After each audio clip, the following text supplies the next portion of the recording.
ഞാൻ ആലോചിച്ചോണ്ടിരുന്നത് 25 ദിവസം എന്ന് പറഞ്ഞ് ഷൂട്ട് ചെയ്തിട്ട് 75 ദിവസം ഷൂട്ട് ചെയ്തു. ശമ്പളം കൂടുതലൊന്നും തന്നില്ല, 25 ദിവസം ശമ്പളേ തന്നുള്ളൂ. ഞാൻ ആലോചിച്ചോണ്ടിരുന്നത് നമ്മള് 40 ദിവസം എന്ന് വിചാരിച്ചിട്ട് 70 ദിവസം ഷൂട്ട് ചെയ്തു, എന്നിട്ട് ആരും ഇങ്ങോട്ടൊന്നും തന്നില്ല. അതായത് ഈ മഴയൊക്കെ വരുന്ന സമയത്ത്, അത് ഞാൻ പറയുന്നത് ഡെയിലി വേജസ് ആൾക്കാരുടെ കാര്യത്തിൽ നമുക്കൊന്നും ചെയ്യാൻ പറ്റില്ല. പക്ഷെ മറ്റ് ആർട്ടിസ്റ്റുകൾക്കൊക്കെ, ആക്ച്വലി സ്പീക്കിംഗ്, ആർട്ടിസ്റ്റുകൾക്കും ടെക്നീഷ്യൻസിനും ഒക്കെ പറഞ്ഞതിനേക്കാൾ ശമ്പളം കൂടുതൽ ചോദിക്കാനായിട്ട് സ്വാഭാവികമായിട്ട് അവകാശമുണ്ട്. കാര്യം എന്ന് വെച്ചാൽ അവർ അത്രയും ദിവസം ഈ സിനിമയ്ക്ക് വേണ്ടിയിട്ട് ഇൻവെസ്റ്റ് ചെയ്യുന്നതാണ്. ആദ്യം നമ്മൾ പ്ലാൻ ചെയ്തതിനേക്കാൾ കൂടുതൽ ദിവസങ്ങൾ വർക്ക് ചെയ്യുന്ന സമയത്ത് അവർക്ക് വേണമെങ്കിൽ ശമ്പളം കൂട്ടി ചോദിക്കാനുള്ള സാഹചര്യം ഉണ്ടായിരുന്നു. ചോദിക്കണമെന്നാണോ? അത് ചോദിച്ചില്ല. അല്ല, അത് ചോദിച്ചില്ല. അത് ഞാൻ പറയാൻ ചോദിക്കാനുള്ള അത്. പക്ഷെ അവിടെയാണ് ഇവരെല്ലാവരും ഈ മഴ നോക്കിയിരുന്നത്, മഴ മാറുന്നത് നോക്കിയിരുന്നപ്പോൾ ഇവർക്കും അറിയാം ഇതങ്ങനെ എല്ലാവരും അവനവന്റെ കാര്യം എന്ന് ചിന്തിച്ചു കഴിഞ്ഞാൽ ഈ സിനിമയുടെ ബഡ്ജറ്റ് ഇവിടുത്തെ ഏറ്റവും വലിയ കളക്ഷൻ കിട്ടിയ കളക്ഷനേക്കാൾ മുകളിലേക്ക് പോകും. പക്ഷെ എല്ലാവരും സഹകരിച്ചുകൊണ്ടാണ് നമ്മളെ ഇൻഡസ്ട്രിയിൽ നിന്നുകൊണ്ട് നമുക്ക് ഇങ്ങനത്തെ സിനിമകൾ ചെയ്യാൻ പറ്റുന്നത്. അല്ലെങ്കിൽ നമുക്കൊരു ഇങ്ങനത്തെ പരീക്ഷണങ്ങൾ ചെയ്യാനായിട്ട് ഭയങ്കര പേടിയായി പോകും. നമ്മൾ ഒരു അച്ചിൽ വാർത്ത പോലത്തെ സിനിമകൾ മാത്രം ചെയ്തുകൊണ്ടിരിക്കേണ്ടി വരും. നമുക്ക് പ്രോഫിറ്റ് ഇത്രയും വരും എന്ന് പ്രതീക്ഷിച്ച് അങ്ങനെ മാത്രം ചെയ്യേണ്ടി വരും. അതിൽ നിന്നും മാറി എന്തെങ്കിലും ഔട്ട് ഓഫ് ദ ബോക്സ് ആയിട്ട് ചെറിയ രീതിയിലെങ്കിലും ചെയ്യണമെങ്കിൽ അത് ഒരാളെ കൊണ്ട് ഒറ്റയ്ക്ക് ചെയ്യാൻ പറ്റില്ല. അത് എല്ലാവരുടെയും സഹകരണം അതിനകത്ത് ഭയങ്കര ആവശ്യമാണ്. ബേസിൽ, ഇപ്പൊ എന്തായാലും മരണമാസം ഇപ്പൊ കൊലമാസമായിട്ട് പ്രേക്ഷകനെ ഏറ്റെടുത്ത തിയേറ്ററിൽ ആറാടിക്കൊണ്ടിരിക്കുകയാണ്. അപ്പം ശരിക്കും പറഞ്ഞാൽ ചില കഥാപാത്രങ്ങൾ നമുക്ക് കിട്ടുമ്പോൾ നമുക്ക് കിട്ടുന്നൊരു ഫ്രീഡം ഉണ്ട്, എന്ത് വേണമെങ്കിലും ചെയ്യാൻ പറ്റുന്ന, അല്ലെങ്കിൽ നമുക്ക് നമ്മളായിട്ട് തന്നെ എൻജോയ് ചെയ്യാൻ പറ്റുന്ന ചിലൊരു ഫ്രീഡം ഉണ്ട്. ഇതിലെ കഥാപാത്രം ബേസിൽ അതുപോലത്തെ ഒരു കഥാപാത്രമായിരുന്നു.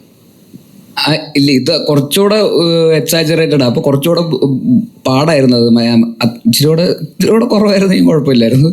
ഇതെല്ലാം കുറച്ച് പുഷ് ചെയ്യണമല്ലോ, ഇങ്ങനെയൊക്കെ കാണിച്ചുകൊണ്ടിരിക്കണമല്ലോ. അപ്പൊ അതിൻ്റെതായിട്ടുള്ള ഒരു എക്സാജറേഷൻ്റെതായിട്ടുള്ളൊരു പ്രഷർ ഉണ്ടായിരുന്നു. ആള് ഭയങ്കര മൊത്തത്തിൽ പോലീസ് സ്റ്റേഷനൊക്കെ OLX വിൽക്കാനിട്ടിരിക്കുന്ന ഒരുത്തെന്നൊക്കെ പറയുമ്പോൾ ഞാൻ അങ്ങനെ ഒരാൾ ഇതുവരെ കണ്ടിട്ടില്ല, സിജുവിനല്ലാതെ. അപ്പോൾ എനിക്കതുകൊണ്ട് അതിപ്പോ എങ്ങനെയായിരിക്കും അങ്ങനെ.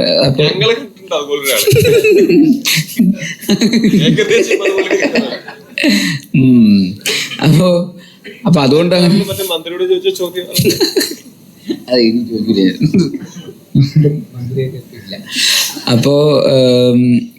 അപ്പൊ അതുകൊണ്ട് അങ്ങനെ ഭയങ്കര കംഫർട്ട് സോണിലുള്ള ഒരു ക്യാരക്ടർ ആയിരുന്നില്ല, കുറച്ചുകൂടെ. പക്ഷെ രസമായിരുന്നു ചെയ്യാൻ. ഈ പറയുന്നത് നമുക്ക് എന്തും വൈൽഡായിട്ടൊക്കെ ചെയ്യാം. ഈ പറയുന്ന മറ്റേ തുടക്കത്തിലൊക്കെ ഉള്ള ആൾക്കാരൊക്കെ ഇങ്ങനെ വന്ന് നിൽക്കുമ്പോൾ ഇങ്ങനെ ചെവിയോ ആൾക്കാരുടെ ആരവം ഇങ്ങനെയൊക്കെ കേൾക്കുന്നു പറയണ പോലെ അങ്ങനെയൊക്കെ കുറച്ച് വൈൽഡായിട്ടൊക്കെ ചെയ്യാനുള്ള ഒരു ഓപ്പർച്യൂണിറ്റി ഉണ്ടായിരുന്നു. സുരേഷേട്ടാ, ശരിക്കും പറഞ്ഞാൽ ട്രെയിലർ കണ്ടപ്പോൾ തൊട്ട് ചേട്ടൻ്റെ കഥാപാത്രം എങ്ങനെ ആയിരിക്കും, ഏത് ലെവലിലായിരിക്കും എന്നുള്ള ഗ്രാഫ് നിങ്ങൾ സോഷ്യൽ മീഡിയയിൽ ഉണ്ടായിരുന്നു. ശരിക്കും പറഞ്ഞാൽ ഓഡിയൻസിന്റെ റിയാക്ഷൻസ് കാണുമ്പോൾ കണ്ടായിരുന്നു, പ്രതീക്ഷിച്ച റിസൾട്ട് തന്നെയാണോ ഓഡിയൻസിൽ നിന്ന് കിട്ടിയത്? അതിലും അധികം ഉണ്ടായിരുന്നു. നമ്മൾ എവിടെയൊക്കെ ഉദ്ദേശിച്ചിട്ടുണ്ടോ അവിടെയൊക്കെ നല്ല കയ്യടിയും ചിരികളും. നമ്മൾ സീൻ ചെയ്യുമ്പോൾ തന്നെ നമുക്ക് ഒരു കോൺഫിഡൻസ് ഉണ്ടല്ലോ. ഇപ്പോൾ സിജു എഴുതി വെച്ചിട്ടുള്ളതിനകത്ത് തന്നെ ഒരു ഹ്യൂമറുണ്ട്, ഓൾറെഡി ഒരു ഹ്യൂമറുണ്ട്. പിന്നെ ഞങ്ങൾ ചെയ്തിട്ടുള്ള എല്ലാ സീൻസും ഞങ്ങൾ ലൊക്കേഷനിൽ ഇംപ്രവൈസ് ചെയ്യുന്നുണ്ട്. അപ്പം അതിനകത്ത് വേറെ യാതൊരു തരം ഈഗോയും കാര്യങ്ങളൊന്നും ഇല്ലായിരുന്നു. അതിനകത്ത് ഇയാൾക്ക് ഡയലോഗ് കൂടുന്നു, അല്ലെങ്കിൽ അയാൾക്ക് ഡയലോഗ് കൂടുന്നു, അല്ലെങ്കിൽ അതിൽ അയാൾക്ക് ചിരി കിട്ടും, അങ്ങനല്ല. ഇപ്പം എൻ്റെ പല സീനിലൊക്കെ തന്നെ ബേസിലും ഒക്കെ തന്നെ വന്ന് ഇൻവോൾവ് ചെയ്ത് നമുക്ക് ഈ ഡയലോഗ് പറയാം, ഇങ്ങനെ കയറ്റാൻ പലർത്ത് കൗണ്ടർ ഇങ്ങനെ പറയാം എന്ന് പറഞ്ഞിട്ടുള്ളൊരു കൊടുക്കൽ വാങ്ങൽ സംഗതി ഞങ്ങൾ ഈ ടീമിനകത്ത് എല്ലാ സീനിലും ഉണ്ടായിരുന്നു. അതിൻ്റെയും കൂടെ ഒക്കെ ഒരു ഗുണം നമുക്ക് ആ സിനിമയിൽ കാണുന്നുണ്ട്. അല്ല വെറുതെ എഴുതി വെച്ചത് മാത്രം ചെയ്യാനല്ല. അപ്പോൾ അതിന് സ്വാതന്ത്ര്യം ഡയറക്ടറും തന്നിട്ടുണ്ട്, റൈറ്ററും തന്നിട്ടുണ്ട്. അപ്പോൾ അതുകൊണ്ട് തന്നെ കുറേ സീൻസ് ഞങ്ങൾക്ക് നല്ലപോലെ ഇംപ്രവൈസ് ചെയ്യാൻ പറ്റി. അപ്പോൾ ആ ചിരിയും കയ്യടികളൊക്കെ തന്നെ തിയേറ്ററിൽ കിട്ടുന്നുണ്ട്. സുരേഷേട്ടൻ ഒരു സീനിയർ ആക്ടറാണ്, ഒരുപാട് എക്സ്പീരിയൻസ് ഉള്ള ഒരാളാണ് താങ്കൾ. അപ്പം ശരിക്കും പറഞ്ഞാൽ സർക്കാസം എന്ന് പറയുന്നത് വലിയൊരു പണ്ട് തൊട്ടേ നമ്മൾ കണ്ടുവരുന്ന, അതായത് പിന്നെ ധൈര്യമായിട്ട് നമുക്ക് പറയാം, അത് കേൾക്കുന്ന ആളും ആ ലെവലിൽ തന്നെ അക്സെപ്റ്റ് ചെയ്യും എന്നൊരു വിശ്വാസത്തിലായി. പക്ഷെ ഇന്നത്തെ ഒരു കാലത്ത് ഒന്നും ഇന്ത്യ പോലും അതെന്തായിരിക്കും ചിന്തിക്കുന്നത്, വേദനിപ്പിക്കുമോ, അയാൾ അത് തിരിച്ചെങ്ങനെയായിരിക്കും എടുക്കുന്നത് ചിന്തിച്ചിട്ട് വേണം നമ്മൾ എഴുതാനായിട്ട്. ശരിക്കും ഇങ്ങനെ ഒരു സബ്ജക്ട് കേട്ട സമയത്ത് എങ്ങനെ തോന്നിയിരുന്നോ, ഇതെങ്ങനെ ആളുകൾ എടുക്കും, വർക്കൗട്ട് ആവുമോ, നെഗറ്റീവായിട്ട്? ഇതിനകത്തിപ്പോൾ ആരെയും വേദനിപ്പിക്കുന്ന സംഭവങ്ങളൊന്നും തന്നെ ഇതിൽ ഉണ്ടായിട്ടില്ല, എവിടെയും ഒരു സ്ഥലത്ത് പോലും ഉണ്ടായിട്ടില്ല. നമ്മൾ അങ്ങനെ ആരും വേദനിപ്പിക്കാൻ ഉദ്ദേശിച്ചിട്ടുമില്ല. ഇതൊരു എന്റർടൈനർ, അത്രയല്ലേ ഉള്ളൂ. ഫൈറ്റിൻ്റെ ഇടയിൽ ബേസിലിന് കുറച്ച് ഇടി കിട്ടിയപ്പോഴാണ് ശരിക്കും വേദനിച്ചത് നമുക്ക്. അല്ലാതെ സിനിമയിൽ സ്ക്രിപ്റ്റിലൂടെ നമ്മൾ ആരെയും വേദനിപ്പിക്കാനോ അല്ലെങ്കിൽ അങ്ങനത്തെ സബ്ജക്റ്റ് അല്ലല്ലോ ഇത്. ഇങ്ങനെ കുറേ ഉണ്ടാക്കി വെച്ചിട്ടുള്ള ഒരു കാർട്ടൂൺ ക്യാരക്ടേഴ്സാണ്, അത്രയേ ഉള്ളൂ. സോഷ്യൽ മീഡിയയില് കൺവിൻസിങ് സ്റ്റാർ എന്ന് പറഞ്ഞിട്ട് ഒത്തിരി വൈറലായിരുന്നു. അതിനുശേഷം ഇങ്ങനെ ഒരു കോമഡി റോളിലേക്ക് മറ്റുള്ളൊരു ഡയറക്ടേഴ്സ് വിളിക്കാൻ അതൊരു കാരണമായിട്ട്. ഇല്ല, അതിനു മുമ്പും ഈ സിനിമയ്ക്ക് പ്രൊമോഷൻ ഉപയോഗിക്കാൻ വേണ്ടിയിട്ട് ഞങ്ങൾ പ്ലാൻ ചെയ്ത ഞങ്ങളുടെ പ്രൊപ്പഗാണ്ടയാണ് ഇദ്ദേഹത്തിനെ കൺവിൻസിങ് സ്റ്റാർ ആക്കുക എന്നുള്ളത്. സിനിമയിൽ കോമഡി ക്യാരക്ടറുടെ അങ്ങനെ വന്നിട്ടില്ല. അതെ, അത് ഈ സിനിമയിൽ അത് ഉപകാരപ്പെട്ടുള്ളതാണ്. ഇല്ല, എനിക്കതിൻ്റെ തുടക്കം എനിക്കിപ്പോഴും ഞാൻ പറഞ്ഞില്ലേ, ഇതിൽ ഒരു ബസ് കണ്ടക്ടർ, ബസ് ഡ്രൈവറുടെ ഒരു വേഷമാണ്. എന്നെ കണ്ടിട്ട് വേറൊരാൾ ഇങ്ങനെ ഒരു ബസ് ഡ്രൈവറുടെ വേഷത്തിൽ വിളിക്കുന്ന എനിക്ക് തോന്നുന്നില്ല. ഞാൻ ആലോചിച്ചപ്പോൾ എനിക്ക് തോന്നുന്നത് ഞങ്ങൾ നടികർ എന്ന ഒരു സിനിമയിലായിരുന്നു ഞാൻ ടോവിയൊക്കെ കൂടുതൽ അടുക്കുന്ന ഒരു സമയം. അപ്പോൾ ടോവിയാണ് ഇതിൻ്റെ പ്രൊഡ്യൂസർ. ചിലപ്പോൾ അങ്ങനെ ഒരു ക്യാരക്ടർ ലിസ്റ്റ് വന്നപ്പോഴത്തേക്കും ചിലപ്പോൾ ഒരു സജഷൻ പറഞ്ഞിട്ടുണ്ടായിരിക്കണം, അതിനെ സംവിധായകനും ഓക്കെ പറഞ്ഞിട്ടുണ്ടായിരിക്കണം, അങ്ങനെയായിരിക്കും. അല്ലാതെ ഇപ്പോൾ അതായത് സുരേഷ് ചേട്ടനെ ഞാനും പേഴ്സണലി പരിചയപ്പെടുന്ന ഒരു 2 കൊല്ലമൊക്കെ ആയിട്ടുള്ളൂ ഞങ്ങൾ തമ്മിൽ പേഴ്സണലി ഒരുമിച്ച് അത്രയും സമയം ചെലവഴിച്ചിട്ടൊക്കെ. ഈ നടികറിനും കുറച്ച് മുമ്പ് നമ്മളങ്ങനെ ആണ് ഞങ്ങൾ പരിചയപ്പെട്ടതും സമയം സ്പെൻഡ് ഒക്കെ ചെയ്തിട്ടുള്ളത്. അപ്പോൾ എനിക്ക് പേഴ്സണലി എൻ്റെ എക്സ്പീരിയൻസ് എന്ന് വെച്ചാൽ നമ്മൾ ഈ സിനിമയിൽ കാണുന്ന സുരേഷ് ചേട്ടനെ അല്ല, അല്ലെങ്കിൽ സുരേഷ് ചേട്ടനെ അങ്ങനെ ഒരു സ്റ്റീരിയോ ടൈപ്പ് ചെയ്തിട്ടുണ്ടെന്ന് തോന്നുന്നു പലപ്പോഴും. ഈ പറഞ്ഞ പോലെ കൺവിൻസിങ് സ്റ്റാർ എന്ന് പറഞ്ഞിട്ടും അല്ലെങ്കിൽ എന്തെങ്കിലും വില്ലൻ വേഷങ്ങളിലോ ചതിക്കുന്ന ആളായിട്ടോ അങ്ങനെയൊക്കെ കുറെ നമ്മൾ കണ്ടിട്ടുണ്ട്. പക്ഷെ നേർ വിപരീതമാണ് പുള്ളി. ശരിക്കും ഒരുമിച്ച് നമ്മൾ സംസാരിക്കുന്ന സമയത്ത് അങ്ങനത്തെ ഒരു സീരിയസ് ആയിട്ടുള്ള ഒരാളോ അങ്ങനത്തെ ആളുമല്ല. നമുക്ക് എല്ലാവർക്കും കൂടുതൽ സമയം സ്പെൻഡ് ചെയ്യാനായിട്ട് ഭയങ്കര ഇഷ്ടമുള്ള ആളാണ് സുരേഷ് ചേട്ടൻ. തങ്കക്കുടമാണെന്നാണ് ഞങ്ങൾ അങ്ങോട്ടും ഇങ്ങോട്ടും സുരേഷ് ചേട്ടനെ പറ്റി പറയുമ്പോൾ പൂക്കിയാണ്. അത് ഒരാളോട് നമുക്ക് അങ്ങനെ ഒരു ഇഷ്ടം തോന്നുന്നതെന്ന് വെച്ചാൽ അവരോട് സമയം സ്പെൻഡ് ചെയ്യുമ്പോൾ ഒരു നെഗറ്റിവിറ്റിക്കും അവിടെ യാതൊരു സ്ഥാനവുമില്ല. ഇതുവരെ സുരേഷ് ചേട്ടൻ ആരെയെങ്കിലും പറ്റി മോശപ്പെട്ട കാര്യങ്ങൾ പറയുന്നതോ ആരെയെങ്കിലും കുറ്റം പറയുന്നതോ അങ്ങനത്തെ ഒരു രീതിയിലുള്ളൊരു വികാരഭരിതമായിട്ട് അങ്ങനെ സംസാരിക്കുന്നോ ഒന്നും ഞാൻ കണ്ടിട്ടില്ല. എല്ലാ കാര്യങ്ങളെയും ഭയങ്കര ലൈറ്റ് ആയിട്ടും അതിൻ്റെ ഒരു ഹ്യൂമർ സൈഡിൽ വരുന്നത്. അതിപ്പോൾ ഏത് പ്രായത്തിലുള്ള ആൾക്കാരുടെ കൂടെ വേണമെങ്കിലും ഇരുന്ന് ചില്ല് ചെയ്യാവുന്ന പോലത്തെ അങ്ങനത്തെ ഒരു ആളാണ് സുരേഷ് ചേട്ടൻ. പക്ഷെ ആ ഒരു സുരേഷ് ചേട്ടൻ്റെ ആ ഒരു സൈഡ് ഇത്രയും കാലമായിട്ടും എന്തുകൊണ്ടാണ് എക്സ്പ്ലോർ ചെയ്യപ്പെടാത്തത് എന്നുള്ളതാണ് ഞാൻ പുള്ളിനെ പരിചയപ്പെട്ടപ്പോൾ മുതൽ ചിന്തിച്ചിട്ടുള്ളത്. നടികർ ചെയ്യുന്ന സമയത്തും ഞങ്ങൾ ചിന്തിച്ചിട്ടുള്ളത് എന്തുകൊണ്ട് ഇത്രയും കാലമായിട്ടും അത് എക്സ്പ്ലോർ ചെയ്യപ്പെട്ടിട്ടില്ല എന്നുള്ളതാണ്. അപ്പോൾ ഈ ക്യാരക്ടറിന് ജിക്കു എന്ന് പറയുന്നത് റൊപ്പിനെ ഇറക്കിയിട്ട് വേണം അത് എക്സ്പ്ലോർ ചെയ്യാനായിട്ട്. അപ്പോൾ ജിക്കു എന്നുള്ളൊരു ക്യാരക്ടർ വന്നപ്പോൾ അതിൽ സുരേഷ് ചേട്ടൻ എന്നുള്ളൊരു ഓപ്ഷൻ വന്നപ്പോൾ നമുക്ക് ആർക്കും അതിനകത്ത് യാതൊരു ഡൗട്ടും ഉണ്ടായിരുന്നില്ല. ടോവിനോ ഇവിടെ സെയിം ഒരു പ്രൊഡ്യൂസർ എന്ന നില ചോദിക്കുകയാണ്. അപ്പം ഒരു പ്രൊഡ്യൂസർ ആകുമ്പോൾ ഒരു സിനിമയിലെ എല്ലാ ഭാഗങ്ങളും നോക്കണമല്ലോ. ഇപ്പൊ എവിടെ നിന്നൊക്കെ കാരണം നേട്ടങ്ങളെക്കാളും എവിടെ നിന്നൊക്കെ അടി വരുന്നതെന്നായിരിക്കും ആദ്യം ചിന്തിക്കുന്നത്. അപ്പം ഇതിനകത്ത് നാഗസൈനേന്ദ്രയുടെ ഒരു ഫോട്ടോ കാണിച്ചിട്ടുണ്ട്. കാരണം കഴിഞ്ഞിടെ തന്നെ ഒപ്പം സിനിമയിൽ നടന്ന ഒരു ഇഷ്യൂസ് അറിയാലോ. അപ്പം അതിനെ പെർമിഷൻ എടുത്തിട്ടുണ്ടായിരുന്നോ? പെർമിഷൻ എടുക്കാതെ എങ്ങനെയാണ് അവരുടെ ശബ്ദം ഈ സിനിമയിൽ വരുന്നത്? അത് അവര് തന്നെ നമുക്ക് സിജു ചെന്ന് കഥ പറഞ്ഞ് മനസ്സിലാക്കി അവരുടെ അനുവാദത്തോടെ തന്നെയാണ് നമ്മൾ ഈ സിനിമയിൽ ആ ഫോട്ടോ ഉപയോഗിച്ചിട്ടുള്ളതും അതിനകത്തുള്ള ആ ശബ്ദം കേൾക്കുന്നത്. അത് അവര് തന്നെ ഡബ് ചെയ്തിരിക്കുന്നതാണ്. വളരെ അല്ലേ? അല്ല, ചോദിക്കാൻ പറ്റില്ല. ഇതേ ആള് തന്നെ നേരത്തെ ഒരു പടം കണ്ടായിരുന്നോ? സത്യം പറ. ഞാൻ കണ്ടില്ല. ഇന്നാണ് ബുക്ക് ചെയ്തിരിക്കുന്നത്. ട്രെയിലർ മാത്രം കണ്ടിട്ടുള്ളൂ. അല്ല, ചോദിക്കാൻ കാരണം ഇതേ ആള് തന്നെ മറ്റൊരു സിനിമയിൽ ശബ്ദം ഉപയോഗിച്ച് പരാതി കൊടുത്തിട്ടുണ്ടായിരുന്നു. അതുകൊണ്ടാണ് ചോദിച്ചത്. നമ്മള് അതൊരു പ്രൊഡ്യൂസറായിട്ട് ചിന്തിക്കുമ്പോൾ എന്നുള്ളത് മാത്രമല്ല, എങ്ങനെ ചിന്തിച്ചാലും ഒരാളുടെ അനുവാദമില്ലാതെ അവരുടെ ശബ്ദമോ രൂപമോ ഉപയോഗിക്കുന്നത് ഒരു ശരിയായ കാര്യമല്ലല്ലോ. അപ്പൊ നമുക്ക് ഇതിനകത്ത് എന്തൊക്കെ ഇത് മാത്രമല്ല, ഒരുപാട് കാര്യങ്ങൾക്ക് നമുക്ക് അങ്ങനത്തെ പെർമിഷൻസും റൈറ്റ്സും ഒക്കെ അക്വയർ ചെയ്യേണ്ടി വന്നിരുന്നു. അതൊക്കെ ചെയ്തിട്ട് തന്നെയാണ് നമ്മളത് ചെയ്തിരിക്കുന്നത്. അല്ലാതെ ചെയ്യുന്നത് ഒരു എത്തിക്കലി റോങ് ആയത് കാരണം കൊണ്ട്. പിന്നെന്ന് വെച്ചാല് ഞങ്ങൾക്ക് ഇപ്പൊ സിജു ആദ്യം പറഞ്ഞ സമയത്ത് ഇത് എങ്ങനെയായിരിക്കും എന്നൊന്നും നമുക്കറിയില്ലായിരുന്നു. പക്ഷെ നമ്മളിങ്ങനെ ഒരു ആവശ്യമായിട്ട് ചെന്നപ്പോൾ കൃത്യമായിട്ട് കാര്യങ്ങൾ നേരെ പോ, അത്രേ ഉള്ളൂ. Very simple. നമുക്ക് അങ്ങനെ എന്താ പറയുക, ഈ സിനിമയ്ക്ക് അങ്ങനെ ഒരു സൗണ്ട് കൊണ്ട് മാത്രം ആ പ്രസൻസ്, ആ ഫോട്ടോ കാണിക്കുമ്പോൾ മുതൽ പിന്നെ ആ ക്യാരക്ടർ അതിലുണ്ടായിട്ടുള്ള ഹ്യൂമർ എന്ന് പറയുന്നത് ത്രൂ ഔട്ട് സിനിമയിലും ഉണ്ട്. അത് നമുക്ക് വേറെ ആരുടെയെങ്കിലും ശബ്ദം വെച്ച് അത് അച്ചീവ് ചെയ്യാൻ പറ്റുമായിരുന്നോ എന്ന് ചോദിച്ചാൽ എനിക്കറിയില്ല. ഇത് തന്നെയാണ് അതിന്റെ റൈറ്റ് പരിപാടി. ഈ പൊന്മാൻ സിനിമയില് സീരിയസ് കഥാപാത്രമായിട്ട് അജയ് കഥാപാത്രമായിട്ട് വരും. പെട്ടെന്ന് ഒരു ട്രാക്ക് മാറ്റി ഇതിൽ ഒരു ഫ്രീക്വന്റ് ലുക്കിൽ രണ്ട് ദിശയായിട്ട് പോകുന്നു അല്ലെ. ഇതിൽ കോമഡിയിലേക്ക് വന്നു, സീരിയസിൽ കോമഡിയിലേക്ക് വന്നു. ആ ഒരു ട്രാക്ക് പിടിക്കുമ്പോൾ ബേസിൽ എങ്ങനെയാണ് സന്തോഷവാനാകുന്നത്? നല്ല സീരിയസ് ട്രാക്ക് വിളിച്ച് കയ്യടി കിട്ടിക്കൊണ്ടിരിക്കുന്നു, പറഞ്ഞ വീണ്ടും കോമഡി ട്രാക്കിലേക്ക് വരുന്നു. അതിന്റെ ഒരു തയ്യാറെടുപ്പും കാര്യങ്ങളൊക്കെ ഉണ്ടോ? അതെങ്ങനെയാണ് ബേസിൽ? അല്ല, അങ്ങനെ ചെയ്യുമ്പോഴാണല്ലോ അതിനൊരു എക്സൈറ്റ്മെന്റ് വരുമോ, നമുക്കൊരു സന്തോഷം ഉണ്ടാകുന്നത് അങ്ങനെയാണല്ലോ. ഇനിയും അത് എക്സ്പ്ലോർ ചെയ്യണമെന്നാണ് ഞാൻ പേഴ്സണലി ആഗ്രഹിക്കുന്നത്. ഇനിയും പൊന്മാൻ പോലത്തെ സിനിമകളും ചെയ്യണം, അതേസമയം മരണമാസ പോലത്തെ സിനിമകളും ചെയ്യണം. അപ്പോഴാണ് അതിനൊരു ഇതൊന്നും അല്ലാത്ത സിനിമകളും ചെയ്യണം.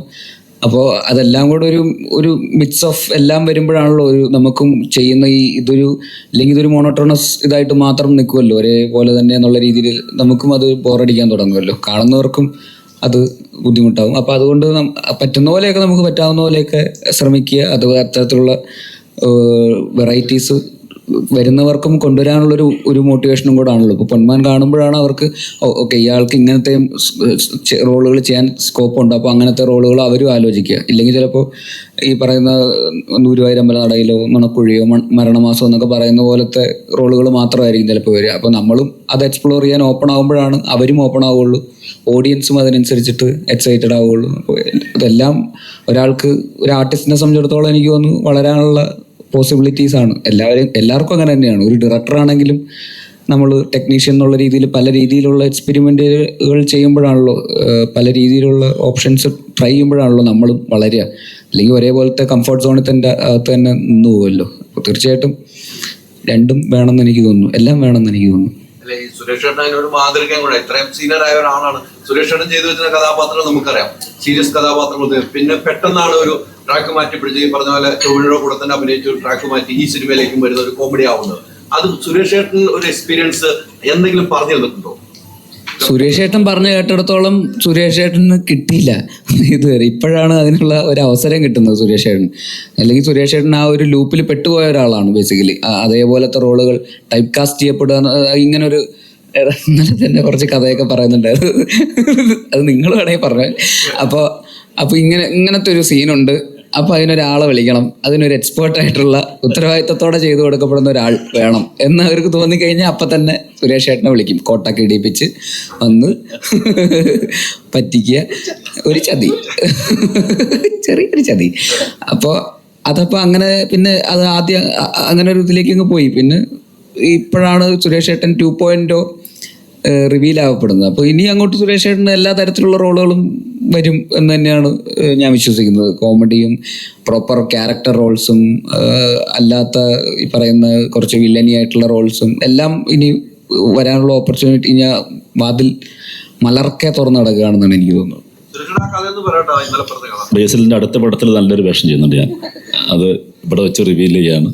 അതൊരു ബാധ്യതയെ മാറും, എന്തെങ്കിലും തരും. അത് പറയാൻ പറ്റില്ല. ഞാൻ മെസ്സേജ് അയച്ചുതരാം, വാട്സപ്പിൽ അയച്ചുതരാം.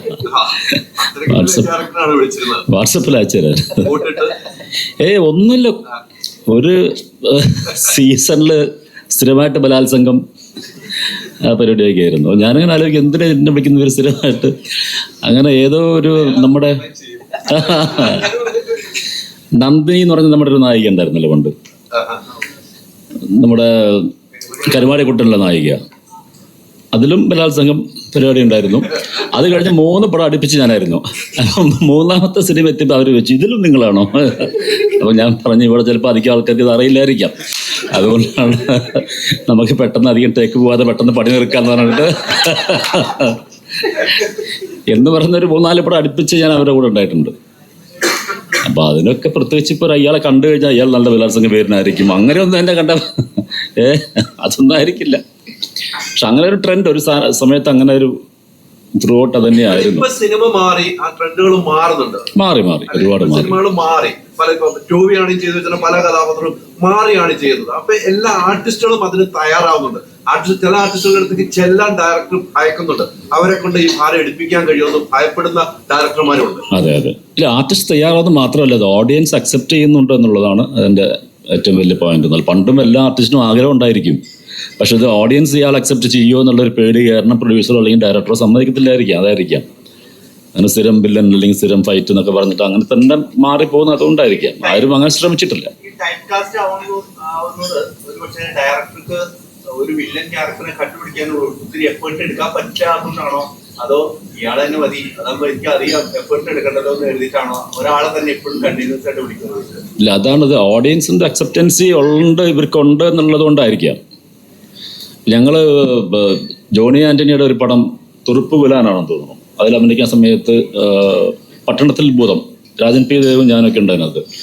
അപ്പോൾ ഞങ്ങൾ നല്ല രീതിയിൽ കാണിച്ചുകൊണ്ടിരിക്കുകയാണ്. ഏതോ ഒരു സീനിലാണ് ഞങ്ങൾ ഒരു വില്ലൻ ഷെയ്ഡിലേക്ക് ക്യാരക്ടേഴ്സ് മാറുന്നത്. അപ്പോൾ ജോണിയോട് ചോദിച്ചു, ജോണി അപ്പോൾ ഈ സീനിലായിരിക്കും ഓഡിയൻസ് അറിയുന്നത് ഞങ്ങളായിരിക്കും ഇതിൻ്റെ പുറകിൽ നിന്നല്ലേ? അപ്പോൾ ജോണി പറഞ്ഞു, ഞാൻ ശ്രമിച്ചുകൊണ്ടിരിക്കുകയാണ് കാരണം നിങ്ങളെ കാണിക്കുമ്പോൾ തന്നെ അറിയും, ഞാൻ ഇതുവരെ എങ്ങനെയും എത്തിക്കാൻ പറ്റുമെന്ന് ശ്രമിച്ചു നോക്കാം എന്ന് പറയുന്ന പോലെ ഓരോരുത്തർക്കും ഓരോ ഇമേജ് ഉണ്ടല്ലോ. പക്ഷെ ഇപ്പം അതൊക്കെ മാറി വരുന്നു. ഇപ്പോൾ ഓഡിയൻസ് എല്ലാ ടൈപ്പ് ക്യാരക്ടേഴ്സ് അക്സെപ്റ്റ് ചെയ്യുന്നുണ്ട്.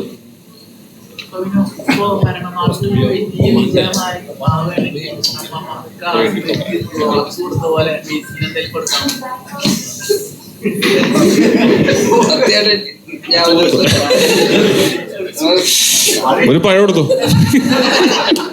ഒരു പഴം എടുത്തോ, ഫ്രീ. ഞാനങ്ങനെ സ്റ്റേജിൽ വെച്ച് പബ്ലിക്കായിട്ടല്ലെങ്കിലും ഇവനെ ഞാൻ പലപ്പോഴായിട്ട് ഗിഫ്റ്റുകൾ കൊടുക്കാറുണ്ട്. ഇനി ഞാൻ ഗിഫ്റ്റ് തരുമ്പോ ഇവൻ നിങ്ങളെ വിളിച്ച് പറയുന്നതായിരിക്കും.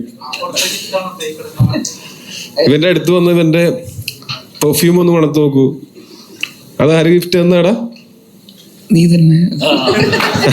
അതായത് ഞാൻ ഇവന്റെ അടുത്ത് ഇങ്ങനെ വെറുതെ ഇങ്ങനെ പറഞ്ഞു, അതായത് ഈ ഗൾഫിലൊക്കെ ഉള്ള നമ്മുടെ സുഹൃത്തുക്കളുണ്ടെങ്കിൽ അവർ വരുമ്പോൾ ഞാൻ ചോദിക്കും, അവിടെ പെർഫ്യൂമിനൊക്കെ എന്താ വില എന്ന് ചോദിച്ചു കഴിഞ്ഞാൽ അവർ നമുക്കൊരു പെർഫ്യൂമൊക്കെ മേടിച്ചോണ്ട് വരും എന്ന് ഞാൻ ഇവന്റെ അടുത്ത് പറഞ്ഞു. പിന്നത്തെ ആഴ്ച ഞാൻ ദുബായിക്ക് ഏതോ പടത്തിന്റെ ARMന്റെ പ്രൊമോഷന് പോകാൻ സമയത്ത് ഇവൻ അവിടെ പെർഫ്യൂമിനൊക്കെ എന്തായിരിക്കും വില, അങ്ങനെ ഞാൻ വന്നപ്പോ മേടിച്ചു കൊടുത്തതാണിത്. ടോവിനോ, ഞാനാണ് ഇവന്റെ സാമ്പത്തിക ഉപദേഷ്ടാവ്. അത് എനിക്ക് തന്നെ പിന്നീട് പലപ്പോഴും പണിയായിട്ട് തിരിച്ചടിയായിട്ട് വന്നിട്ടുണ്ട്. ഈ പടത്തിൽ ഉൾപ്പെടെ എനിക്ക് തിരിച്ചടിയായിട്ട് വന്നിട്ടുണ്ട്. ടോവിനോ, ഇപ്പൊ സിനിമകളെല്ലാം സോറി പ്രദർശിപ്പിച്ചുകൊണ്ടിരിക്കുന്നു. പക്ഷെ UAE-ലും സൗദിയിലും ഇത് പ്രദർശിപ്പിക്കുന്നില്ലായിരുന്നു. അതിന്റെ UAE-ലുണ്ട്, കുവൈറ്റിൽ ഇത് വാർത്ത വന്നായിരുന്നു. കുവൈറ്റ് UAE-ലല്ല. കുവൈറ്റില് കുറച്ച് ഷോട്ടുകൾ കട്ട് ചെയ്ത് കളഞ്ഞിട്ടുണ്ട്. സൗദിയിലും ആ സിനിമ പ്രദർശിപ്പിക്കാൻ പറ്റില്ല എന്ന് പറഞ്ഞു. അത് ഓരോ രാജ്യങ്ങളുടെ, നമുക്ക് നമ്മുടെ രാജ്യത്തിൻ്റെ ഒക്കെ ആണെങ്കിൽ നമുക്ക് അതിന് വേണമെങ്കിൽ ചോദ്യം ചെയ്യാം, നമുക്ക് അതിനു വേണ്ടി ഫൈറ്റ് ചെയ്യാം. മറ്റു രാജ്യങ്ങളിൽ അവരുടെ നിയമം അങ്ങനെയാണ്. നമുക്ക് ഇപ്പൊ തൽക്കാലം അതിന് ഒന്നും ചെയ്യാൻ പറ്റാത്ത അവസ്ഥയാണ്. പക്ഷെ അത് കാര്യമാക്കേണ്ട കാര്യമില്ല. വേറെ ഒരുപാട് സ്ഥലങ്ങളിൽ നമുക്ക് റിലീസ് ചെയ്യാനായിട്ട് നമ്മൾക്ക് പരമാവധി പറ്റുന്ന, ഇത് പ്രശ്നമല്ലാത്ത എത്രയോ സ്ഥലങ്ങളുണ്ട്, അവിടെയൊക്കെ നമ്മൾ റിലീസ് ചെയ്യുന്നുണ്ട്. അവിടെയൊക്കെ നന്നായിട്ട് ആൾക്കാർ സിനിമനെ ആക്സെപ്റ്റും ചെയ്തു കഴിഞ്ഞു. അവർക്ക് അതിനകത്ത് യാതൊരു പ്രശ്നവും തോന്നുന്നില്ല. അത് ഓരോ രാജ്യങ്ങളുടെ നിയമങ്ങളാണ്. അതല്ലാതെ ഇനിയും അടുത്ത ആഴ്ചയൊക്കെ ആകുമ്പോഴത്തേക്കും ഇനിയും കൂടുതൽ സ്ഥലങ്ങളിലേക്ക് ഞങ്ങൾക്ക് കഴിഞ്ഞ ആഴ്ച ഇപ്പോൾ ഈ റിലീസ് ചെയ്തപ്പോൾ സൈമിൾട്ടേനിയസ്ലി ഔട്ട്സൈഡ് ഇന്ത്യ പല സ്ഥലങ്ങളിലും റിലീസ് ചെയ്യാനായിട്ട് നമുക്ക് പറ്റിയിട്ടില്ലായിരുന്നു പല കാരണങ്ങൾ കൊണ്ട്. അത് ഇനിയിപ്പോ നെക്സ്റ്റ് വീക്കൊക്കെ ആയിട്ട് അതും ഉണ്ടാവും. ഇപ്പോഴും ഈ ഭേദഗതികൾ എല്ലാത്തിലും ഇങ്ങനെ കാറ്റഗറൈസ് ചെയ്യപ്പെടുന്നുണ്ടോ? അല്ലെ നമ്മുടെ നാട്ടിലാണെങ്കിലും പല കാര്യങ്ങളും. നിങ്ങൾ സൗദിയെ പറ്റി നമുക്കെല്ലാവർക്കും അറിയാം. ഞാൻ 2019 പോയപ്പോൾ കണ്ടിട്ടുള്ള സൗദി അല്ല ഞാൻ പിന്നീട് 2023 പോയപ്പോൾ കണ്ടത്. അപ്പോൾ അതിനതിൻ്റെ സമയം കൊടുക്കും. അവരുടേതായിട്ടുള്ള ഭേദഗതികൾ വരുത്തുന്നുണ്ട്. ഇപ്പോൾ 2019 ഇന്ത്യ ഉണ്ടായിരുന്നതിനേക്കാൾ പ്രോഗ്രസീവായിട്ടാണോ റിഗ്രസീവായിട്ടാണോ നമ്മൾ മാറിയിരിക്കുന്നതെന്ന് ചോദിച്ചു കഴിഞ്ഞാൽ അത് ഭയങ്കര ഒരു ക്വസ്റ്റ്യനാണ്. നിങ്ങൾക്ക് തന്നെ കഴിഞ്ഞ 5-6 വർഷം കൊണ്ട് പുരോഗതിയാണോ ഉണ്ടായിരിക്കുന്നത് അല്ലെങ്കിൽ അധോഗതിയാണോ ഉണ്ടായിട്ടുള്ളതെന്ന് എനിക്ക് അക്കാര്യത്തിൽ സംശയമുണ്ട്. താങ്കൾക്ക് എന്താ തോന്നുന്നു, പുരോഗതിയാണോ? എനിക്ക് അക്കാര്യത്തിൽ സംശയമുണ്ട്. താങ്കൾക്ക് എന്ത് തോന്നുന്നു? എനിക്ക് ആ സംശയത്തിൽ ഈ ബേസിലിന്റെ കൂടെ ആയിരുന്നു ആരും ഇവിടെ എന്ത് പറഞ്ഞ ആരൊക്കെയായിരുന്നു അഭിപ്രായം വ്യത്യാസമുള്ളത്? അധോഗതിയാണെന്ന് പറഞ്ഞ ആരും ഉണ്ടല്ലോ ഇവിടെ, ഞാൻ കേട്ടു. ഈ ബേസിലിന്റെ കൂടെ അസോസിയേറ്റ് ആയിട്ട് തുടങ്ങി, ബേസിലിന്റെ കൂടെ ഇപ്പം ബേസിലെ നായകനാക്കി ഡയറക്ഷൻ ചെയ്യാം. ആ സമയത്ത് ഒരു ഡയറക്ടർ എന്നതിലായിരുന്നു ആദ്യം ബേസിൽ. നിങ്ങൾ ഡയറക്ട് ചെയ്യുന്ന സമയത്ത് ബേസിലുമായിട്ടുള്ള ബേസിലെ സീൻ എടുക്കുന്ന ആക്ഷൻ പറയുന്ന ഒരു സമയങ്ങളൊക്കെ ഉണ്ട്. ബേസിലെ ഒരു ഇടപെടൽ എങ്ങനെയും ഉണ്ടായിട്ടുണ്ട് ആ ഒരു സമയങ്ങൾ? ആക്ഷൻ പറഞ്ഞ് പുള്ളി അഭിനയിക്കും, അതായിരുന്നു പ്രധാന ഇടപെടല്. അല്ല, കമ്മ്യൂണിക്കേറ്റ് ചെയ്യാൻ എളുപ്പമായിരുന്നു. പ്രത്യേകിച്ച് നമുക്ക് അറിയുന്ന ആൾക്കാരായതുകൊണ്ട് ഒരു ഹ്യൂമറിന്റെ ഒരു പെർസ്പെക്റ്റീവ്, അല്ലെങ്കിൽ ഇത് കുറച്ച് ട്രിക്കി ആയിട്ടുള്ളൊരു ഫൺ പരിപാടിയാണ്. അപ്പോൾ ഇതേ കോമഡി തന്നെ വേറൊരാളുടെ അടുത്ത് പറഞ്ഞാൽ ചിരിക്കണമെന്നില്ല. അപ്പൊ ഇത് ടാക്കിൾ ചെയ്യാൻ പറ്റുന്ന രീതിയിലുള്ള ആക്ടേഴ്സിനെ സെറ്റ് ചെയ്യുക എന്നുള്ളത് തന്നെ കുറച്ച് ടാസ്ക് ആയിരുന്നു. അപ്പൊ ഒരു സിനിമയുടെ ഒരു കറക്റ്റ് ആക്ടേഴ്സിനെ കാസ്റ്റ് ചെയ്ത് കഴിഞ്ഞാൽ അതിന്റെ ഒരു 60% പണി കഴിഞ്ഞു എന്നാണ് എനിക്ക് തോന്നാറ്. അപ്പൊ ഈ സിനിമയെ സംബന്ധിച്ച് ഞാൻ ആദ്യം കാസ്റ്റ് സെറ്റ് ചെയ്യുക എന്നുള്ളതായിരുന്നു എന്റെ മെയിൻ ടാസ്ക്. അപ്പൊ ആ കാസ്റ്റിലുള്ള പ്രധാനപ്പെട്ട ആൾക്കാരെല്ലാവരും അവരുടെ പണി നന്നായിട്ട് എടുത്തിട്ടുണ്ട് എന്നുള്ളതുകൊണ്ട് എന്റെ പണി കുറച്ച് കുറവായിരുന്നു. തുടക്കത്തിൽ കാണിക്കുന്ന whole world Siju fans association title card, അതിനെ കുറിച്ച് എന്താ പറയാ? ഞങ്ങൾക്ക് ആർക്കും അതിനെ പറ്റി ഒന്നും പറയാനില്ല.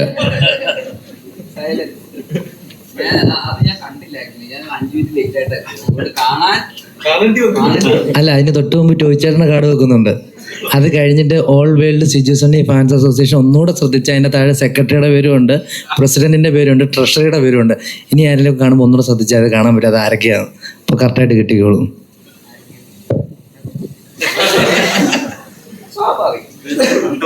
ആസ് എ പ്രൊഡ്യൂസർ സുരേഷ് പറഞ്ഞായിരുന്നു ബസ് പോലും ഓടിക്കാൻ അറിയില്ല. ആ ബസ്സിലേക്ക് ഇവരെ എല്ലാവരും വിശ്വസിച്ച് കയറ്റി വിടുകയും ചെയ്തു. പ്രൊഡ്യൂസറുടെ ധൈര്യം. പ്രൊഡ്യൂസറിന്റെ ധൈര്യമല്ല, ഞങ്ങളുടെ ധൈര്യമാണ്. പ്രൊഡ്യൂസർ എന്താ ഇവിടെ ഇല്ലല്ലോ. സുരേഷ് ചേട്ടന് ബസ് ഓടിക്കാൻ അറിയില്ല എന്ന് എനിക്കറിയില്ലായിരുന്നു. അതുകൊണ്ടാണ് ധൈര്യത്തോടെ കയറ്റിവിട്ടത്. പിന്നെ ഒരു വണ്ടിയിൽ എല്ലാവരും കൂടെ പോകുന്ന സമയത്ത് ലോകം രക്ഷപ്പെട്ടെങ്കിൽ രക്ഷപ്പെട്ടോട്ടെ എന്ന് ഞാൻ വിചാരിച്ചു.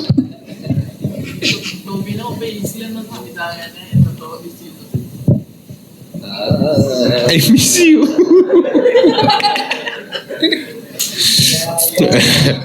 അത് അവിടെ സീരിയസ് നോട്ട് ഞങ്ങൾ തമ്മിൽ ഇതിനെപ്പറ്റി സംസാരിച്ചിട്ടുണ്ടായിരുന്നു. അപ്പൊ ഞാൻ പറയാതെ തന്നെ ഇവനും പറയുന്നുണ്ട്, ഒരുപക്ഷെ ഞാൻ ബേസിൽ എന്ന് പറയുന്ന സംവിധായകനെ മിസ് ചെയ്യുന്നതിനേക്കാൾ കൂടുതൽ ബേസിൽ എന്ന് പറയുന്ന സംവിധായകനെ മിസ് ചെയ്യുന്നുണ്ട്. അതെനിക്കും നല്ല കൃത്യമായിട്ട് അറിയാം. പക്ഷെ അങ്ങനെ തല്ലിപ്പഴിപ്പിക്കാൻ പറ്റില്ല. ആസ് എൻ ആക്ടർ ബേസിൽ നല്ല വൃത്തിയായിട്ട് അവന്റെ ജോലി ചെയ്തുകൊണ്ട് പോകുന്നുണ്ട്. ഇപ്പോൾ ഞാൻ as a friend, as an ഓഡിയൻ, as A producer ഒക്കെ ഞാൻ നോക്കുന്ന സമയത്ത് വളരെ സാറ്റിസ്ഫൈങ് ആയിട്ടുള്ള ആക്ടിങ് പെർഫോമൻസസ് ബേസിലിന്റെ ഭാഗത്തുനിന്ന് ഇഷ്ടംപോലെ ഉണ്ടാവുന്നുണ്ട്. കഴിഞ്ഞ ബേസിലിന്റെ സിനിമകളൊക്കെ കാണുമ്പോൾ മനസ്സിലാക്കാം. പക്ഷെ അതിനേക്കാൾ എനിക്ക് ഞങ്ങൾ തമ്മിലുള്ള കോൺവെർസേഷൻസിൽ നിന്ന് ഞാൻ മനസ്സിലാക്കിയിട്ടുള്ളത്, ബേസിലിന് ആസ് എ ഡയറക്ടർ ഒരു സിനിമ ചെയ്യുമ്പോൾ ആണ് അതിനേക്കാൾ ഒരു ആസ് എൻ ആക്ടർ ഉള്ളതിനേക്കാൾ ഹൈ കിട്ടുന്നത്. അപ്പോൾ ഞങ്ങൾ തമ്മിൽ സംസാരിച്ചപ്പോൾ ഞാനും ഇവരോടും പറഞ്ഞിട്ടുള്ളത്, ഒരു 3 വർഷം കൂടുമ്പോൾ ഒരു സിനിമ ഡയറക്റ്റ് ചെയ്യണം, പക്ഷെ അതുകൊണ്ട് അഭിനയം നിർത്തരുത് എന്നുള്ള അഭിപ്രായമാണ് എനിക്കുള്ളത്.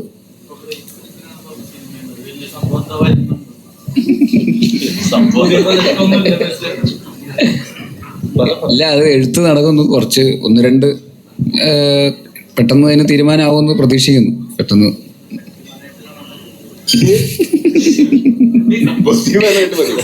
ഓൾറെഡി ബുദ്ധിമാനല്ലടാ, എന്തിനാണ് ഇനി വേറൊരു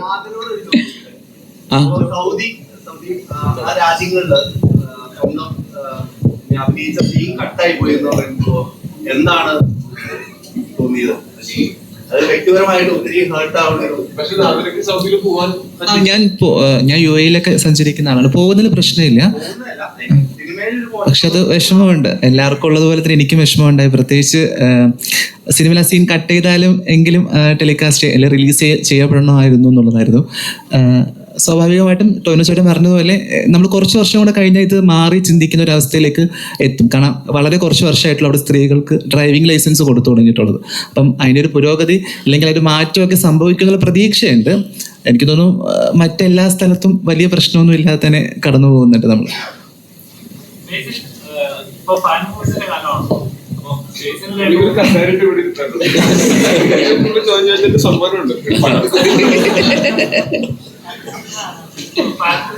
അതും സിനിമ കാണാതെ 10-15 ചോദ്യമാണ് വിട്ട്. അപ്പൊ സിനിമ കണ്ടിരുന്നെങ്കിൽ എന്തായിരുന്നു, ഇന്റർവ്യൂ രാവിലെ വരെ ഇവിടെ ഇരുന്ന് സംസാരിച്ചു.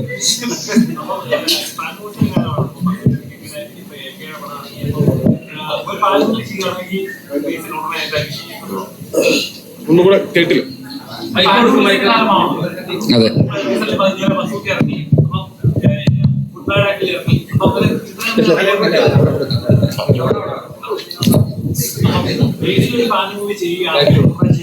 വേണ്ട ഞാൻ ഫ്രീ അല്ല. പെട്ടെന്നൊന്നും പ്ലാൻ ചെയ്യില്ല. ഡേറ്റ് ഇല്ലെന്ന് എനിക്കുമില്ല. ഇല്ല, ഒന്നും അങ്ങനെ അത് ഏതായിരിക്കും എന്നുള്ളത് ഞാൻ അനൗൺസ് ചെയ്യുമ്പോഴായിരിക്കും കുറച്ചുകൂടെ നല്ലതെന്ന് തോന്നുന്നു. ഇവിടെ നമ്മളിരുന്ന് സംസാരിക്കുന്നതിനേക്കാളും. പിന്നെ അങ്ങനെ ഒരു സിനിമ ചെയ്യുകയാണെങ്കിൽ തന്നെ അതിൻ്റെതായിട്ടുള്ള കഥയും കറക്റ്റായിട്ടുള്ള ആ രീതിയിലുള്ള ഒരു എലിവേഷനൊക്കെ ഉള്ള ഒരു സിനിമ തന്നെ ചെയ്യുമ്പോഴേ അതിനനുസരിച്ച് അത് ജസ്റ്റിഫൈഡ് ആവുള്ളൂ. ഇല്ലെങ്കിൽ ഒരു നെയിം സേക്ക് അങ്ങനെ ഒരു സിനിമ ചെയ്യുന്നതിൽ ഒരു അർത്ഥമില്ല. അപ്പോൾ ഞാൻ അത്രയും റെഡി ആകുമ്പോൾ മാത്രമേ അങ്ങനെ ഒരു സിനിമ സംഭവിക്കുകയുള്ളൂ. സംഭവിക്കുമ്പോൾ ഞാനത് എന്തായാലും അറിയിക്കുകയും ചെയ്യും. അത് ഇതുവരെ ചെയ്തിട്ടില്ലാത്ത ഒരു നടനെ വെച്ചിട്ടായിരിക്കും എന്തായാലും, ഒരു സംശയമില്ല.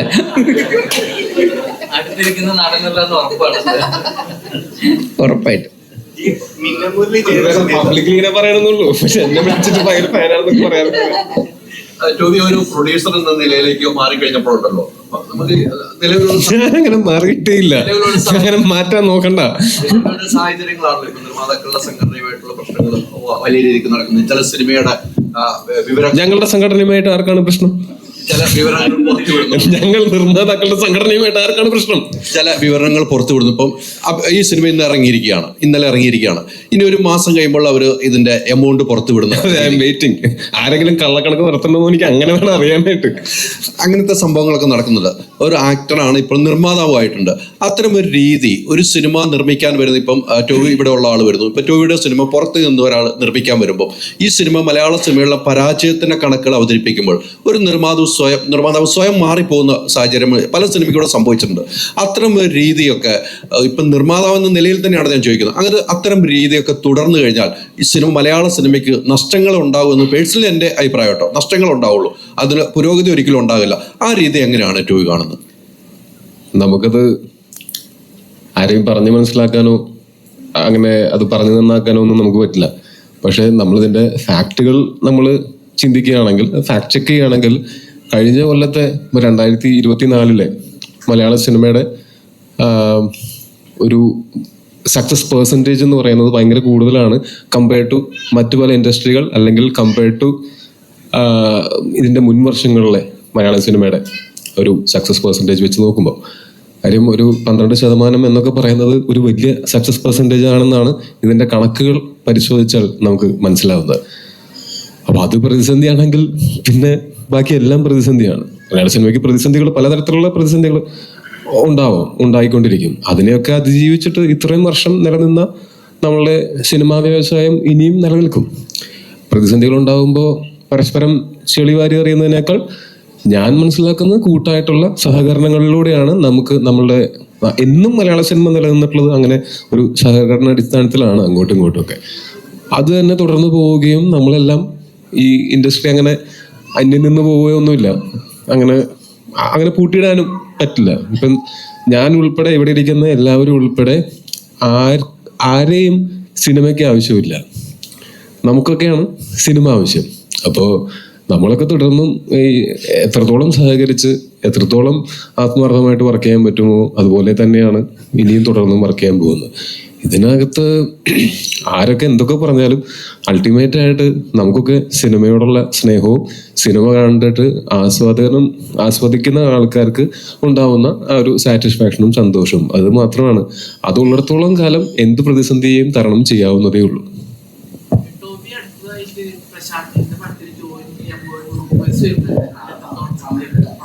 ഞാൻ അടുത്ത് ടൂർ പോകാൻ പോവാണ്.